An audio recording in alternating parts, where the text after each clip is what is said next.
Sir, ಸಂಸದ ಕಾಗೇರಿ ಅವರಿಗೆ press meet ಮಾಡಿ ಹೇಳಿದ್ದಾರೆ, ಯುಟಿ ಖಾದರ್ ಅವರ ಅವಧಿಯಲ್ಲಿ ಈ ಥರ ಭ್ರಷ್ಟಾಚಾರ ಆಗಿದೆ, ಹೊರಗಡೆ ಚೇರ್ ಇರ್ಬೋದು, ದರಕ್ಕಿಂತ ಹೆಚ್ಚಿನ ದರ ಕೊಟ್ಟು ಕೆಲವು ಸವಲತ್ತುಗಳು ಶಾಸಕರಿಗೆ ಊಟ ಆಗಲಿ ಕೆಲವೊಂದು ಯುಟಿ ಖಾದರ್ ಅಲ್ಲ, ಯುಟಿ ಖಾದರ್ ಅಂತ ಹೇಳಿದ್ದಾರೆ. ವಿಶ್ವೇಶ್ವರ ಹೆಗಡೆ ಕಾಗೇರಿಯವರು ಹಿರಿಯ ಒಬ್ಬ ರಾಜಕಾರಣಿ.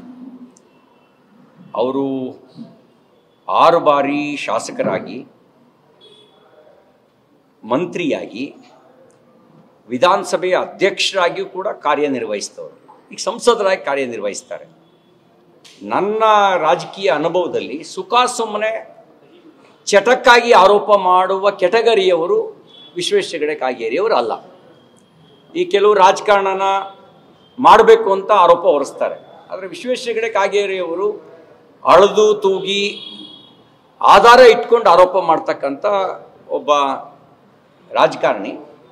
ಬಹುಶಃ ಅವರು ಹಂಗೆ ಹೇಳಿದ್ದಾರೆ ಅಂದರೆ ಖಂಡಿತವಾಗಿಯೂ ಅವ್ರ ಹತ್ರ ಆಧಾರ ಇರುತ್ತೆ. ಏನೂ ತಪ್ಪು ಮಾಡಿಲ್ಲ ಅಂತಂದರೆ ಹೆದರಬೇಕಾದ ಅವಶ್ಯಕತೆ ಇಲ್ಲ. ಬಹುಶಃ ವಿಶ್ವೇಶ್ವರ ಹೆಗಡೆ ಕಾಗೇರಿಯವರ ಆಪಾದನೆಗೆ ಮಾನ್ಯ ಮುಖ್ಯಮಂತ್ರಿಗಳು ಮತ್ತು ವಿಧಾನಸಭೆಯ ಅಧ್ಯಕ್ಷರು ಅವರು ಕೂಡ ಸಹಮತಿ ವ್ಯಕ್ತಪಡಿಸಿ ನ್ಯಾಯಾಂಗ ತನಿಖೆ ಮಾಡಿಸ್ತಾರೆ ಅಂತ ನಾನು ಭಾವಿಸ್ತೇನೆ. ಆರೋಪ ವಿಧಾನಸಭೆಯ ಅಧ್ಯಕ್ಷರ ಮೇಲೆ ಬಂದಿರೋದು ಭಾಳ ಗಂಭೀರವಾಗಿ ತೆಗೆದುಕೊಳ್ಬೇಕಾಗಿರೋ ಸಂಗತಿ ಮತ್ತು ದುರದೃಷ್ಟಕರವಾಗಿರ್ತಕ್ಕಂಥ ಸಂಗತಿ. ನಾಳೆ ಅವರೀಗ ಸದನ ಹೆಂಗೆ ನಡೆಸ್ತಾರೆ ಅವ್ರ ಮೇಲೆ ಆರೋಪ ಬಂದರೆ? ಹಾಗಾಗಿ ಅವರು ಆರೋಪ ಮುಕ್ತರಾಗಬೇಕು ಅಂತಂದರೂ ಕೂಡ ನ್ಯಾಯಾಂಗ ತನಿಖೆಗೆ ಅವರೇ ಆದೇಶ ಮಾಡಿಬಿಟ್ರೆ, ಅವರೇ ಕೇಳ್ಕೊಂಡ್ಬಿಟ್ರೆ ಒಳ್ಳೆಯದಾಗತ್ತೆ. ನ್ಯಾಯಾಂಗ ತನಿಖೆ ಆಗಲಿ. ಏನೂ ತಪ್ಪು ಮಾಡಿಲ್ಲ ಅಂತಂದರೆ ಹೆದರಬೇಕಾದ ಅವಶ್ಯಕತೆ ಇಲ್ಲ. ನ್ಯಾಯಾಂಗ ತನಿಖೆ ಮಾಡಿಸ್ತೀವಿ.